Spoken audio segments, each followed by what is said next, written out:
Salut tout le monde et bienvenue dans cette nouvelle vidéo de Miss Plume. Et aujourd'hui on se retrouve enfin pour cette vidéo que je vous avais dit que j'allais faire très bientôt. Mais avec les examens j'ai pris un peu plus de temps. Je trouvais pas un moment où j'étais toute seule, où j'avais le temps de le faire. Avec le bac qui arrive, donc excusez-moi. Donc aujourd'hui on va tester la Silly Sponge pour voir ce que ça vaut. Et on va peut-être la mettre VS un Beauty Blender pour voir ce que ça vaut. Est-ce que c'est mieux, est-ce que c'est pire, est-ce que ça marche ou pas. Tout simplement, Silly Sponge, ça marche ou pas. Donc voilà, c'est donc une camarade de classe qui me l'a donné. Donc merci Serena si elle regarde cette vidéo. Elle en avait commandé une sur un site et elle en a finalement reçu 3, donc elle a demandé qui en voulait. Moi j'ai fait moi et elle a été assez sympa de m'en donner un, donc c'est grâce à elle qu'on peut faire cette vidéo, donc merci. Donc voilà, on va pouvoir commencer directement tout de suite dedans. Donc je vais commencer déjà par, je suis pas maquillée comme vous pouvez le voir, donc j'ai une base saine et je vais mettre un peu de Prime and Fine de chez Catrice, donc du primer, pour préparer ma peau à avoir du fond de teint. Et je le fais tous les jours quand j'en mets, donc ça fera une base comme je fais d'habitude. Et je vais donc essayer avec mon fond de teint habituel. Et donc pour lui donner une vraie chance de pouvoir marcher correctement et de bien aller sur ma peau, je vais faire comme d'habitude et mettre du primer. Voilà. On va aller faire ça. Montrer un peu. Donc je vais donc essayer avec ma HD Liquid Coverage de chez Catrice aussi. Donc on va voir. Je vais donc chercher mon petit concealer aussi, comme ça on pourra tester si le anti-cerne ça marche aussi avec cette éponge. Donc je vais prendre donc mon petit dropper là, prendre du fond de teint sur une petite boîte pour poser que j'ai nettoyé, histoire de que ça soit plus simple parce que c'est quand même assez liquide comme fond de teint.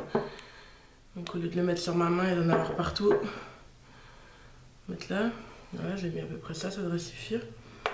Et donc normalement avec cette petite éponge en silicone en fait, ils disent que c'est plus simple à nettoyer déjà parce que ça rentre pas dedans vu que c'est fermé, c'est du silicone, c'est pas poreux. Et aussi comme quoi ça utiliserait soi-disant moins de produits qu'un Beauty Blender vu que ça absorbe rien. Donc on va voir. Donc voilà, et peut-être vous zoomer un peu sur mon visage, histoire que vous voyez mieux. Hop. Voilà. Donc je vais en prendre, je sais pas trop comment ils pensent, enfin comment faut faire. Alors, je vais en prendre un peu là. Je vais prendre un miroir. Et je vais une fois faire une moitié de mon visage, je vais voir comment ça donne. Et si je trouve que c'est mauvais ou quoi, ou même pour essayer, je vais faire l'autre moitié de mon visage avec mon Beauty Blender pour voir la différence. Donc je vais essayer de tapoter le produit un petit peu partout. Essayer de pas m'en mettre dans les cheveux et je sais pas trop comment faut s'y prendre, alors je vais essayer de l'étaler un peu comme ça. Il me semble qu'ils disent qu'il faut l'étaler. Ça fait bizarre. Et après, faut appuyer avec. Faut tapoter comme avec Beauty Blender. Je sais pas si vous pouvez le voir, mais ça fait quand même un masque un peu. Et ça laisse des traces de quand je passe... je fais comme ça laisse toute une trace... je sais pas si vous pouvez le voir, mais en gros de ce genre de traces là, d'étirement du produit. J'essaie de tapoter.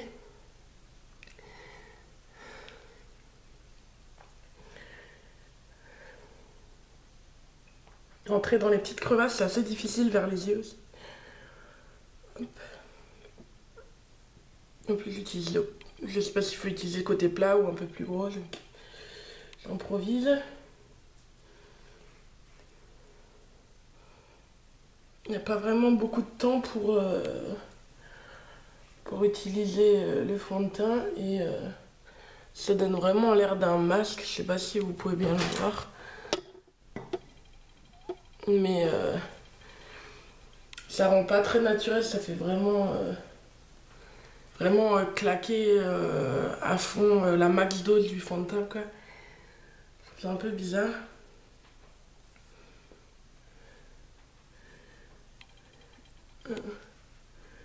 Et sur le nez, c'est pas terrible non plus parce qu'on voit tous mes pores qui ressortent. Si je mets du fond de teint dessus, je sais pas si on peut le voir à la caméra, mais tous mes pores ressortent à fond parce que ça presse pas le produit dans la peau comme un beauty blender. En fait, ça le met juste en surface et du coup, ça fait assez... Oula, waouh. Assez épais. Là, toute la démarcation, c'est vraiment difficile de traîner le produit.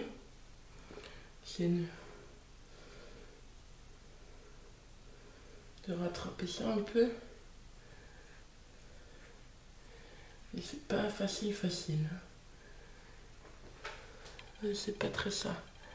Bon, je vais vous montrer ce que je fais d'habitude avec mon beauty blender de l'autre côté. Pour l'instant, ça donne ça d'un côté. Franchement, je sais pas si vous pouvez voir grand chose, mais...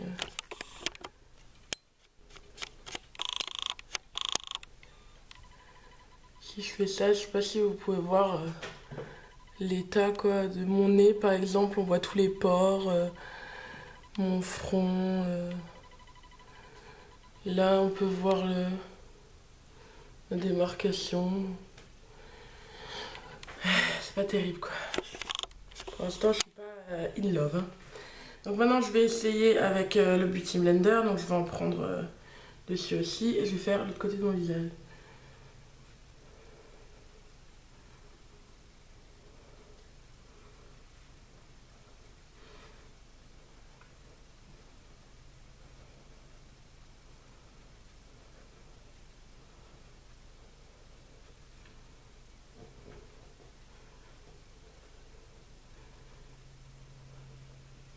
Là, ça m'a l'air beaucoup plus rapide, enfin j'ai plus l'habitude donc... Et ça fait bien rentrer le produit dans la peau et ça fait pas un masque lourd où je le sens en fait. Là, je sens vraiment qu'il y a beaucoup de choses beaucoup de maquillage sur mon visage et qui est au-dessus de ma peau, qui rentre pas avec ma peau en fait. Alors que là, il y a quand même une différence pas mal quoi. C'est pas...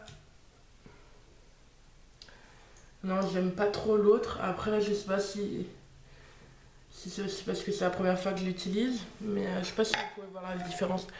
Là, on voit vraiment qu'il y a tout le produit qui est allé là. Qui est resté au-dessus de mon visage. Et là, on peut voir que ça fait plus naturel. Ça fait beaucoup plus naturel que de l'autre côté. Là, c'est vraiment un masque... et ça attache à tous mes endroits un peu secs. On voit que le produit s'est mis tout ensemble à des endroits, alors que de l'autre côté ça l'a pas fait du tout. Ouais, c'est...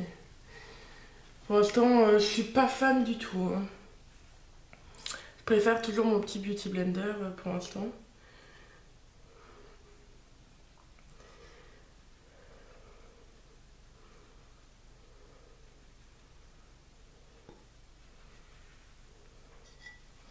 Ok. Maintenant, on va tester. Je vais vous montrer un petit peu la différence. Là. Je sais pas, à caméra, ça se voit peut-être pas trop, mais là, c'est beaucoup plus naturel que là, c'est tout au même endroit et la couleur fait trop, quoi.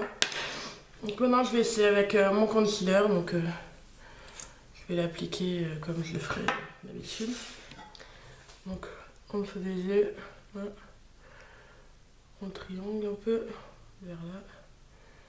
Et ici. Voilà. Je vais essayer d'en mettre de ce côté-là et ce côté-là pour qu'on puisse voir la différence. Je vais en mettre des deux côtés de mon front pour voir ce que ça donne. Ici et ici.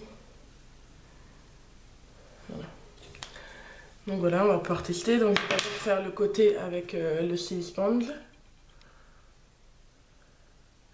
Qui est un petit peu dur à aller sous les yeux avec un gros machin. Hein. Et en fait j'ai l'impression que ouais, ça met juste le maquillage au-dessus de la peau. Et ça le fait pas pénétrer comme avec l'éponge pour fusionner un peu avec la peau pour que ça soit un peu plus naturel. C'est vraiment, vraiment tout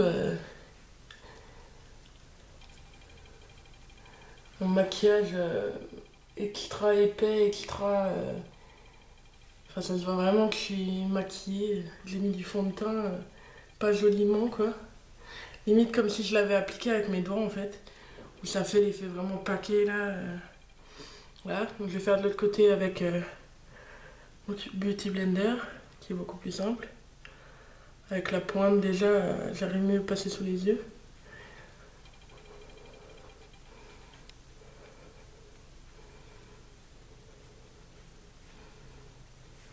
Non, c'est pas pareil. Ouf.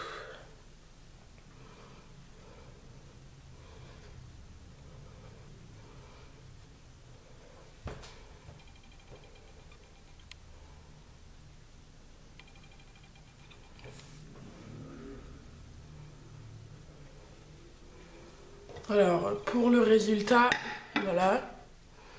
On peut voir que ce côté-ci, l'anti-cerne, on voit clairement les démarcations de mes petites rides sous les yeux, là, de mes cernes.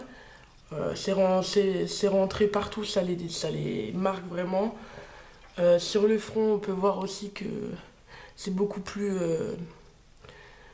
compact sur ce côté-là et moins étalé naturellement, on va dire. Et là, pareil, on peut voir que ça a tout pris à un endroit. Je sais pas vraiment si la caméra montre tout, mais de ce côté-là, c'est beaucoup plus naturel. Ça a beaucoup moins attaché sur mes yeux. C'est beaucoup plus clair. C'est moins tout au même endroit le produit. C'est bien étalé sur la surface de ce côté-là, mais ici c'est vraiment tout au même endroit et pas joliment. Moi je le vois en détail là à l'intérieur des yeux, c'est pas joli.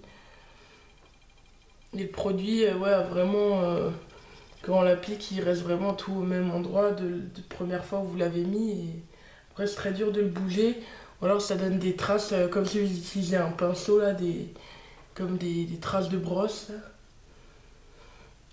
Et on voit clairement que la démarcation, que c'est pas exactement ma couleur, mais là c'est beaucoup plus soft quand même. Donc franchement, pour ce que j'en pense, peut-être que c'est bien, c'est sûr, c'est peut-être mieux pour le niveau à nettoyer, c'est peut-être plus rapide parce qu'il n'y a pas à mettre de produit dedans, il faut le nettoyer simplement quoi. Et je peux voir l'utilité, mais franchement niveau résultat, je reste quand même sur le fait que je préfère un Beauty Blender parce que le fait qu'il soit mouillé, déjà ça détend un peu le produit, ça fait qu'il reste pas tout au même endroit quand on le prend, surtout avec un fond de teint matifiant comme moi. Donc ça aide un peu à étaler le produit et surtout ça le fait pas rester au même endroit et attraper dans les lignes, ça le fait vraiment rentrer dans la peau parce que vous faites ça. Et donc ça fait vraiment comme si c'était votre peau alors que l'autre il l'étale juste en surface et il dit voilà il est là mais ça monte tous les pores, ça les détaille sur le nez les pores parce que ça rentre pas dans la peau en fait. On va voir si je peux rattraper un peu ça.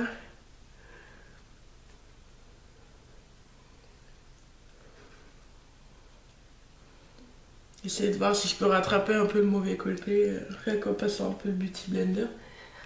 Et une fois que ça a pris, c'est un petit peu difficile. C'est vraiment pas terrible. Et après pour rattraper, on peut voir à mes sourcils comment ça a fait en fait tout le produit qui est resté là.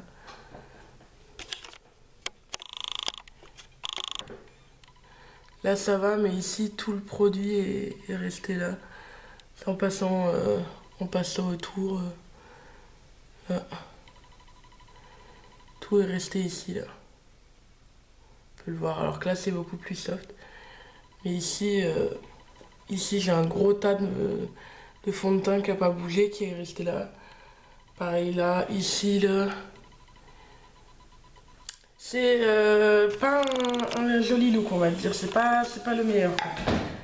Donc pour moi, fond de teint ou même anti-cerne, c'est pas ça. Je préfère mon Beauty Blender de loin. Je préfère l'effet qu'il donne sur ma peau, qui est vraiment plus un effet naturel qui rentre bien dans la peau, que celui-là n'a pas. Je vois ce qu'il voulait faire avec c'est plus facile à nettoyer et tout ça, mais je trouve pas que ça ait l'effet qu'on veut, que ce soit bien joli, enfin des traits doux, pas des sacs de maquillage à des endroits où on a mis d'abord le fond de teint. Donc pour moi c'est un non, la Silly Sponge. En plus c'est un peu dégueu une fois qu'on l'a utilisé. Mais voilà. C'est sympa à essayer, je continuerai peut-être à l'essayer de temps en temps pour voir, pour essayer avec d'autres produits peut-être où ça peut essayer. Voilà. Je vais pas l'essayer avec de la poudre parce que ça va pas accrocher comme avec un Beauty Blender pour faire du bake ou quelque chose. Mais voilà, pour l'application de fond de teint et de concealer, j'aime pas du tout, donc c'est un non pour moi. Mais c'est sympa à essayer, et comme dit, j'essaierai de continuer à l'utiliser de temps en temps pour voir si c'est moi qui n'y arrivais pas, ou c'est une technique magique, ou certains produits où ça peut être pas mal. Mais là, pour moi, ça va.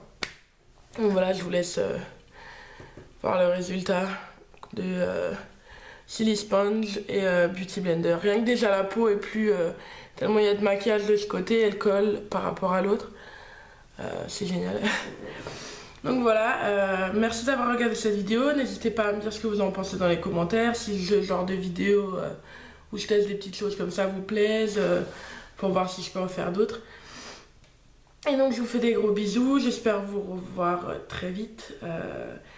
Sachez que je suis en examen, je vais passer mon bac là bientôt, donc soyez indulgents, je vais refaire des vidéos dès que je le pourrai.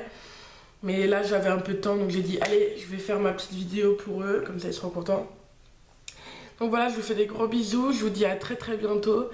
N'hésitez pas à me suivre sur Twitter, à m'envoyer un mail à mon adresse email qui est dans la description en bas, à vous abonner et à mettre un petit pouce bleu si vous avez envie, et si ça vous a plu, ça fait plaisir.